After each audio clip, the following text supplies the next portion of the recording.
At first glance, the fall seems like a confessional novel, but as the novel progresses, the reader gradually realizes something else. There is no real confession here, because a real confession is when a person lets go of control, when a person recounts their crime. They don't defend themselves. They don't try to exonerate themselves. But what happens in this novel is not exactly that. The person who speaks throughout the novel is Jean-Baptiste Clamence, and Clamence constantly speaks. He tells stories at length. He tells his past. He tells his own story. But within all this narrative, there is a very subtle control. Clamence chooses his words carefully. Sometimes he pauses for a moment. Sometimes he deliberately prolongs a sentence. Sometimes he seems to criticize himself. But this criticism is not entirely defenseless. On the contrary, it is a very skillfully constructed narrative. Therefore, as the novel progresses, the reader notices something strange. Clamence is not just talking. He sets up a scene. He sets up a court. But this court is invisible. There is a judge. There is a defendant. There are witnesses, but they are all the same person, Clamence. And that's why the novel ceases to be a confession. It turns into a performance, a dark performance that shows how a person maintains control even while recounting their own guilt. Clamence was once a successful lawyer living in Paris. He was respected in society. People knew him. They loved him. He enjoyed this attention. He was intelligent, educated, cultured, but most importantly, he was known as a good person. He defended the weak. He stood by those who were wronged in court. When he saw a beggar on the street, he helped him. In an argument, he supported the weaker party. People said about him, "What a good man." But Camus leaves a small detail here. While Clamence was doing good, he felt something else, a pleasure. But this pleasure was not a pleasure born of compassion. It was a pleasure born of being appreciated. When people looked at him, he felt admiration. And Clamence loved these glances. Therefore, the good deeds he did slowly acquired another meaning. Kindness is no longer just an act. It's a scene, a showcase, a kind of moral spectacle. Every good deed gives him a small sense of triumph. Every act of kindness gives him a small sense of superiority. And in time, Clamence comes to believe, "I'm a good person." Camus' most dangerous idea emerged here. The person who thinks himself good stops questioning himself. And when a person stops questioning himself, morality gradually turns into a role. One night, as Clamence was crossing a bridge in Paris, he felt a sound behind him, a woman. She threw herself from the bridge into the Seine River. A scream was heard, short, sharp. The sound of a life lost in the water. Clamence stopped. He listened. He looked at the water, but he did nothing. He didn't turn back. He didn't run. He didn't scream. He just kept walking. The woman died. But the real beginning of the novel is not the woman's death. It is Clamence's failure to return. Because for Camus, crime is not always an action that is done. Sometimes it is an action that is not done. Killing a person is a crime, but doing nothing while a person is dying can also be a crime. And the most terrifying aspect of this crime is this: no one accuses you. There is no police. There are no witnesses. There is no court. Society considers you innocent. But there is another court within a person, and that court is far more merciless. After this event, Clamence's life seemingly remains unchanged. The same job, the same people, the same restaurant. But something inside has broken. When Clamence looked at himself now, he doesn't see the same image as before. Before, when he looked in mirror, he saw a good person. now that image is cracked. That moment on the bridge begins to reply in his mind. Why didn't I turn back? Why didn't I help? Why did I keep walking? These questions give rise to other questions over time. Was I truly compassionate? Or did I just enjoy appearing compassionate? Was I truly fair? Or did appearing fair give me power? One of the most disturbing sentences a person says to themselves is, "I'm not the person I think I am." Clamence confronts this reality, but this confrontation does not liberate him. On the contrary, it slowly shatters him. After the incident on the bridge, Clamence's life doesn't seem to change much. He can still talk, he can still love, he can still be respected in society, but something has shifted in his inner world. He used to see himself as a good person. Now he has begun to see himself as a criminal. But this feeling of guilt doesn't automatically transform a person into a better one. Sometimes even guilt can become a new identity. Clamence does exactly that. He creates a new role for him. He repentant judge. This expression seems paradoxical at first, because the repentant person is the guilty one. The judge is the one who judges the guilty, but Clamence does both at the same time. He recounts his own guilt, but at the same time he implies that others are also guilty. At first, it seems like a confession. I'm a bad person. I'm a hypocrite. I'm a coward. But Clamence's confession doesn't end there. Another sentence immediately follows. But so are you. This is where Clamence's true strategy is revealed. Guilt is heavy when it is alone, but it is lighter when shared. If only I'm guilty, I have to be held accountable. But if everyone is guilty, then no one is truly held accountable. Clamence understands this psychological mechanism very well. That is why, while recounting his own guilt, he is actually inviting everyone to become complicit. This is a kind of moral trap, because the listener begins to feel, maybe I'm like him. Maybe I could have helped but didn't. Maybe I'm not a good person either. And at that moment, Clamence is no longer alone. Guilt multiplies. Responsible is disturbed. Guilt multiplies. Responsibility is distributed. Clamence is no longer the only guilty one. Everyone is guilty. And when everyone is guilty, no one is really judged. Clamence no longer lives in Paris. He has moved his life to Amsterdam. This choice is no accident.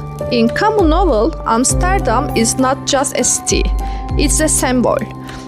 This city is divided by canals. Its streets are damped. Fog often covers the city. Everything is half visible, just like a person's conscience. Clamence spends his days in bars, dark bars where strangers come.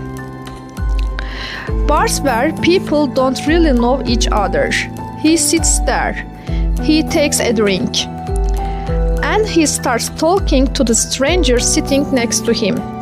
But this conversation is not a real conversation, because Clamence doesn't actually speak. He controls the conversation. He asks questions but doesn't wait for an answer. He pretends to listen but doesn't. The conversation is not a dialogue, it's a monologue. Clamence tells his own story, but as the story progresses, the listener notices something strange. Clamence isn't just telling his own story, he is also telling the story of the listener. With his story, Clamence slowly establishes a court, but this court is invisible. There is no judge, no jury, no formal accusation, but there is a trial. As Clamence speaks, the listener begins to feel the need to defend themselves. They think about their own past. They remember their own selfishness. They remember their own fears. and without realizing it, they fall into the court Clamence has established. They are no longer just a listener, they are a defendant. This is where Clamence's greatest power emerges. He is no longer a lawyer, he is no longer a defender, he is a judge. But this judge declares everyone guilty, and thus he scatters his own guilt into the world. Throughout the novel, Albert Camus puts forward a very disturbing idea. The most dangerous people are not those who know they are bad. The most dangerous people are not those who believe they are good. This seems strange at first glance, because one would expect a person who knows they are bad to be more harmful. But Camus thinks the opposite. A person who knows they are bad has at least accepted a truth about themselves. They know their limits. They know their weaknesses. They have a self-doubt. But a person who sees themselves as good does not carry this doubt. They are confident in their own morality. They are confident in their own truths. They are confident in their own judgments. And it is precisely at this point that morality ceases to be a virtue. It transforms into a power, because a person who sees themselves as good easily judges others. They make themselves the measure. They use their own behavior as the standard for the behavior of others. Clamence's tragedy begins right here. He doesn't really want to be a bad person, but he lost the idea of being a good person. This idea becomes his identity. When people look at him, they respect him, they admire him, they hold him up as an example. And over time, Clamence begins to live within these gazes. After a point, he begins to live not to the good, but to appear good. And if a person plays a role for too long, that role begins to replace reality. Clamence's life gradually transforms into such a scene. There is goodness, but behind that goodness, there is a silent sense of superiority.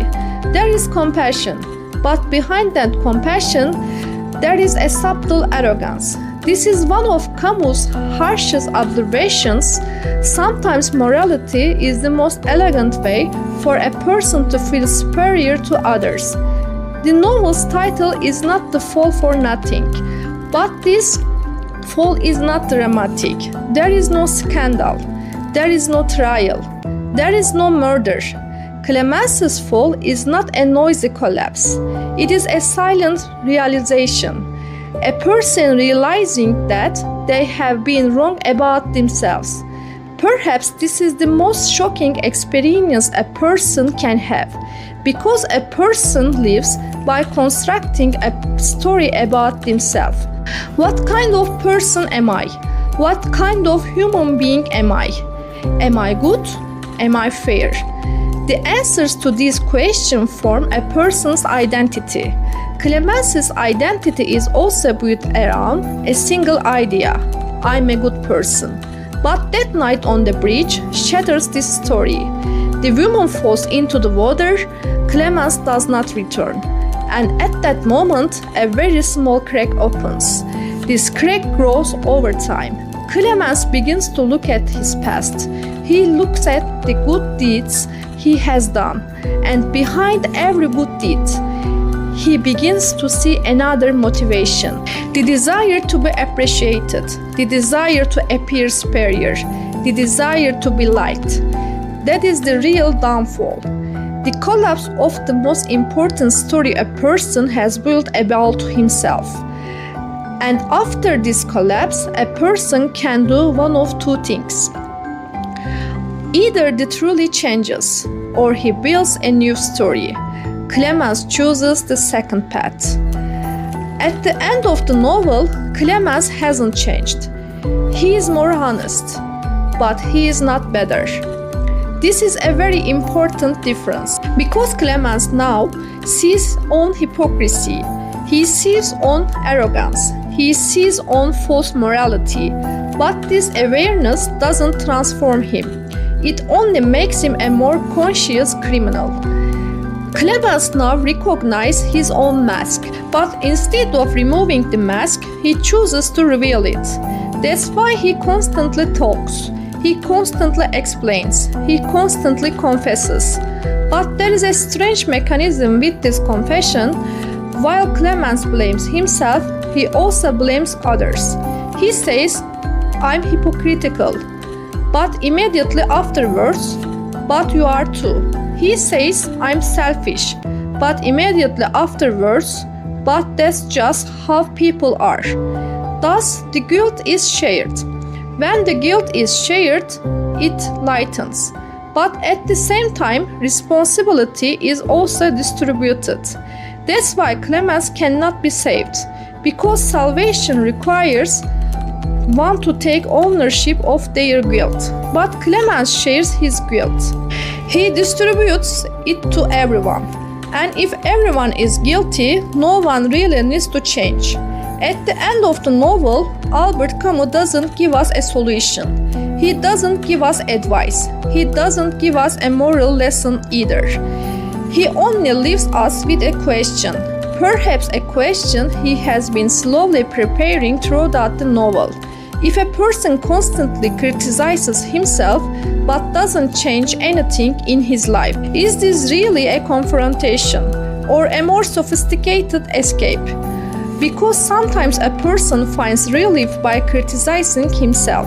He talks about his own mistakes. He accepts his own flaws. But this acceptance doesn't create a transformation. It only creates relief. Clamence does exactly that. He judged himself, but judging is not changing. And at the end of the novel, the reader is left with a disturbing thought. Perhaps Clamence is not so unfamiliar. Perhaps what he does is something people often do, seeing their mistakes, but not changing them, judging oneself, but to continue living your life the same way. That's why Camus doesn't blame us at the end of the novel. But he doesn't leave us innocent either. He just holds up a mirror and says, "Look, this person may not be so far from you." If this video stayed with you somewhere, if even a single sentence made you stop and think, if it made you feel that you are not alone. To keep these kinds of videos coming, liking the video, leaving your thoughts in the comments, and sharing it is enough for us to continue this journey together. If you don't want to miss these moments of confrontation, subscribe, because this place is for those who can't run away from themselves. If you are here, it means we are asking the same questions. You can also follow me on my social media accounts. Take very good care of yourself. See you.